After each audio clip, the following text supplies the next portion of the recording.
She gave a speech, Jacinda Ardern, recently in front of the United Nations, UN, where she declared that freedom of speech was a weapon of war. That people, that's people like me, people like you, depending on what it is that you're saying, are as dangerous as anyone weaponised in any other way, just on account of the things we say.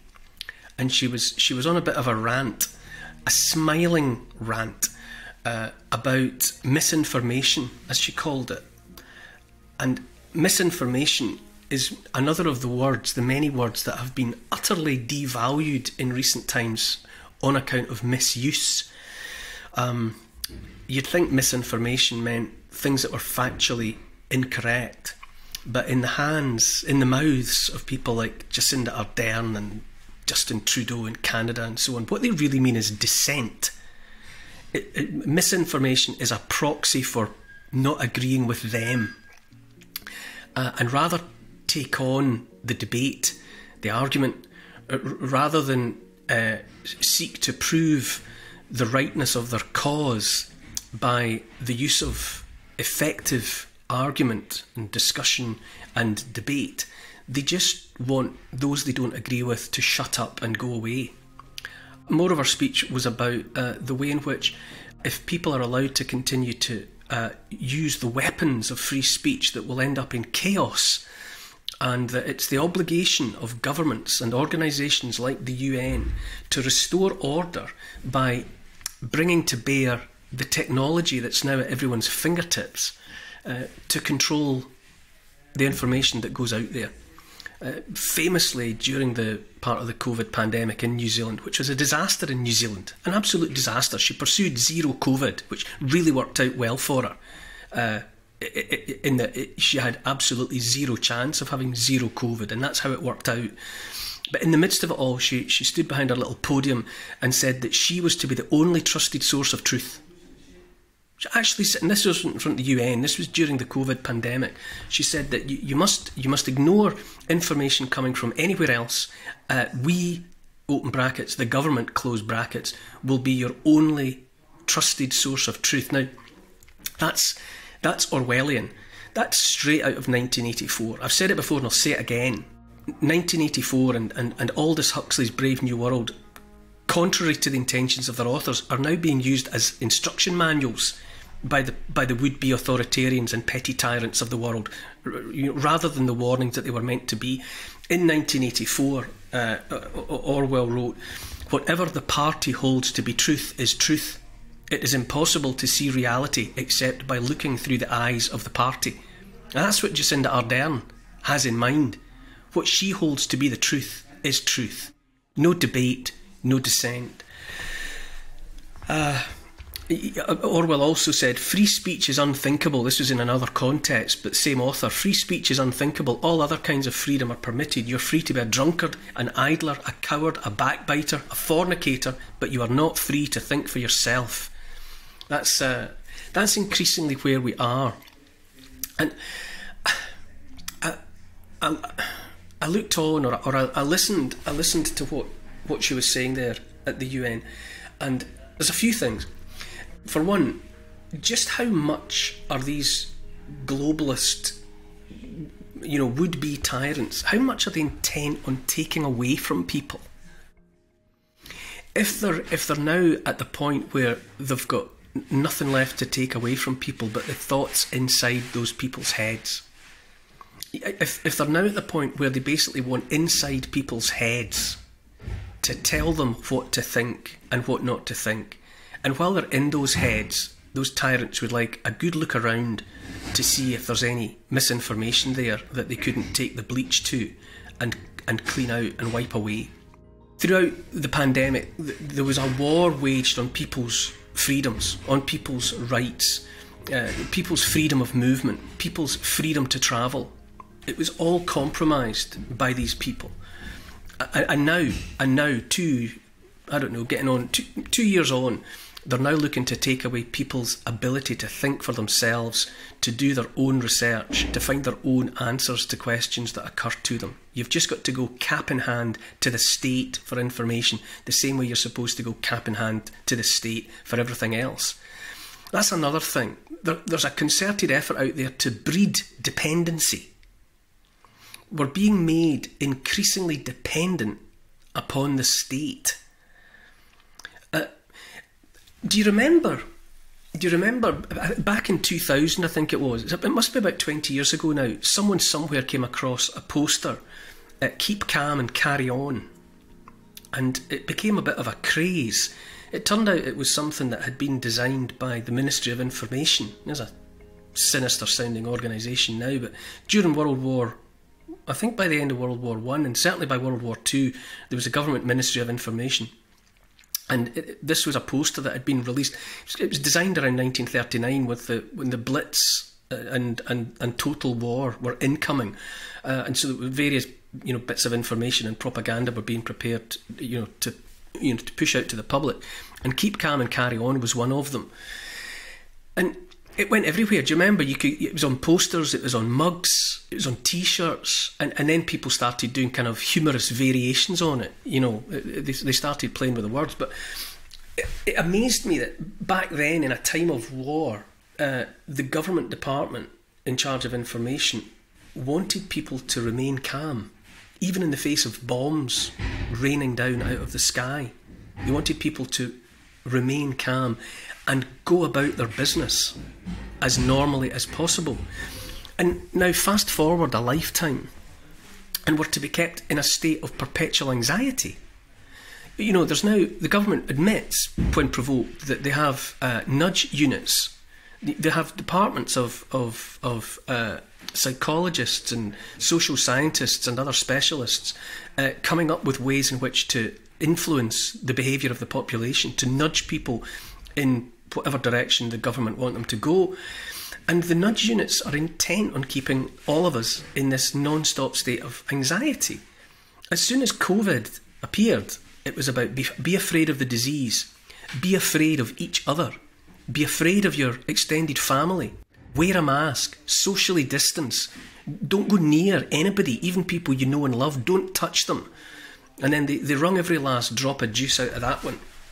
And then, while COVID was still there, war in Europe, war in Ukraine. That's another favourite of George Orwell and 1984 and Big Brother, the never-ending war. That's something that's very useful. But the war that keeps everyone on edge. The threat of nuclear war is back. We're being told that Vladimir Putin at any given moment is going to press the big red button on his desk and it'll all be over. There's the ever-present threat of climate crisis, the so-called climate crisis, that if we don't do something, anything, everything, as soon as possible, the world's going to catch fire. The whole thing. And now COVID's back. COVID's come back around again. They're already saying that everyone's got to go and get a combined flu and COVID-19 vaccination. So that's come back around again. More anxiety, more anxiety. How did we get from keep calm and carry on in 1939 to, a perpetual state of pant-wetting anxiety in 2022? It's because there's been a 180-degree shift in government thinking, that what they don't want are calm, independent, self-sufficient people thinking for themselves. They want panic-stricken cattle, wide-eyed with terror, just waiting for instructions from the farmers, to tell us where we're supposed to go and what we're supposed to do when we get there. It's not the first time in history that people have operated in this way. I mean, obviously, for a start, you can go back to, propaganda is a Russian word. Obviously, the Leninists and the Stalinists were in the, had a profound understanding of how important it was to control information. Goebbels, of the Nazi Third Reich, it was all about controlling information. That has been a big part of the toolbox of every would-be totalitarian or authoritarian regime. But you go back into deeper history. You go back to the Aztecs in South America in the 14th and 15th centuries, they were the dominant tribe. They were the dominant group in that part of South America. And what they did was keep the neighbouring tribes and peoples conquered, but not quite pacified. They kept the neighbouring subservient populations in a state of simmering unrest. They encouraged anxiety and unrest, because at any given moment it meant that the Aztecs had an excuse to go in and batter them and round up more prisoners that they could take away for human sacrifice. So it was in the interests of the Aztecs to keep everyone around them that they wanted to control, not pacified, not peaceful, not calm, but perpetually on edge. You know, that was the stated objective of the Aztecs, was to keep people on edge, because then you could, at any given moment... The Spartans in ancient Greece, the city-state, they kept an enslaved population called Helots, they were fellow Greeks, but the Spartans kept them to do all the domestic chores, all the farming, all the labouring in their city-state, while the Spartan men spent all their time practising the arts of war, and Spartan women spent all their time having and raising children, preferably boys who would in their adulthood would become yet more soldiers for the army. And the Helots, every year the Spartans would ritually declare war on the Helots to remind them that at any moment, if they looked at a Spartan the wrong way, or if there was a whiff of rebellion, they would be annihilated, and they would go and get more. So this technique of applied anxiety is an old one. It's been used in different places at different times, but always because anxious, disconnected, atomised populations are easier to control. And I suppose in some respects, I feel as if at the heart of all of this, there's something anti-human. I felt for a long time that the would-be globalists, you know, Klaus Schwab and his World Economic Forum and the rest of them, the likes of Ardern, Trudeau and others, Bill Gates, I don't think they like people. I don't think they get people. Do you know, we live in a culture of upgrades now, don't we? You know, you used to buy a radio or a record player or something, and you endeavoured to keep it. You know, that might be your only record player for 20 years, maybe for a lifetime, and the radio would just be sitting in the kitchen forever. And so you looked after it, and you maybe spent as much as you could to make sure you got the best one you could afford, because it was going to have to maybe see you out. And so you didn't mess around with it, and you were careful with it. But of course now with technology, that's not the way anymore. Everything is temporary. It's all about planned obsolescence. Your phone, your laptop, your desktop, your television, everything, it becomes obsolete in a year or 2 years at the most, and then you're supposed to throw it away and get another one, a better one, that's got a better camera or more processing power or faster download speeds or whatever. There's a culture of the next one along will be better. And I think it has infected the way some of these technocrats finally think about the human species. By that I mean the simple human being that's been available for 200,000 years, you know, still running on its original operating system. You know, we're still running Hunter software. But these people like Bill Gates and Klaus Schwab and Yuval Noah Harari, you know, the Israeli public intellectual that seems to be Klaus Schwab's right-hand man, I think they've decided for themselves that the human being is subprime, and at the very least it's time for an upgrade. They think they've worked out at last how to upgrade us, human 2.0, that they've decided that they can hack us. Yuval Noah Harari has talked about human beings as being hackable animals, and that they can get in amongst they understand the DNA, they understand the genome, they understand our biochemistry, you know, to the extent that they're getting ready to upgrade us. And it comes, I think, from a place of feeling contempt towards the mass of the human population, and they think they can make us better. So they're not going to leave anything alone. And so I was triggered. That's a word we use all the time now, isn't it? I was triggered by Jacinda Ardern saying what she said about freedom of speech, which is closely allied to freedom of thought. And I would say that determination to take over people's thought and speech comes from the same place. It's anti-human. And that anti-human aspect of the world in which we live now is fueling this transhumanism, this idea that we can be augmented with technology to make us not better. I think ultimately it's to make us something more manageable. You know, digital enslavement is absolutely coming down the line. The central bank digital currencies, you know, allied to digital IDs and all part of a social credit system, a social credit score, where because we're such inadequate creatures, it's no longer appropriate that we make our own decisions about what we spend money on, how we spend money. You know, at the moment, if you use cash, and to some extent if you use a debit card, there's a little bit of anonymity there. There's total anonymity if you do your transaction with cash, and if you use a debit card, those transactions only balance up once a day. All the banks, all the high street banks, they all kind of confer at the same moment, and via the Bank of England, the various monies all get moved en masse. And the only institution that actually knows what you spent and where you spent it is your own bank that holds your account. But in the future of central bank digital currencies, the central bank would know in real time what you were thinking about buying, how much you'd spent on it, where you'd bought it. And those central bank digital currencies are programmable.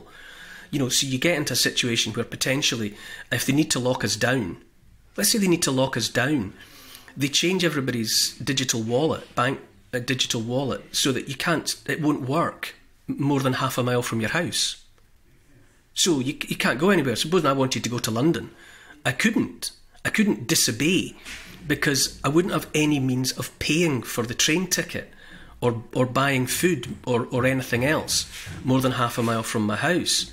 You know, likewise, if it was deemed that I had put too much fuel in my car this month, then, you know, my digital wallet would be adjusted so that I couldn't buy any more fuel.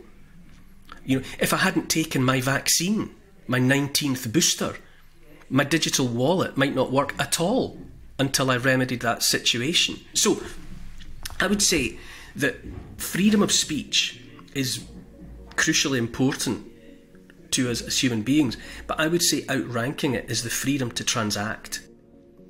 If we cannot buy and sell what, when and how we want, with, if we require it, anonymity, then we are lost. It doesn't matter what you were planning to say, you know, in that auditorium or on that TV channel, if you can't get there.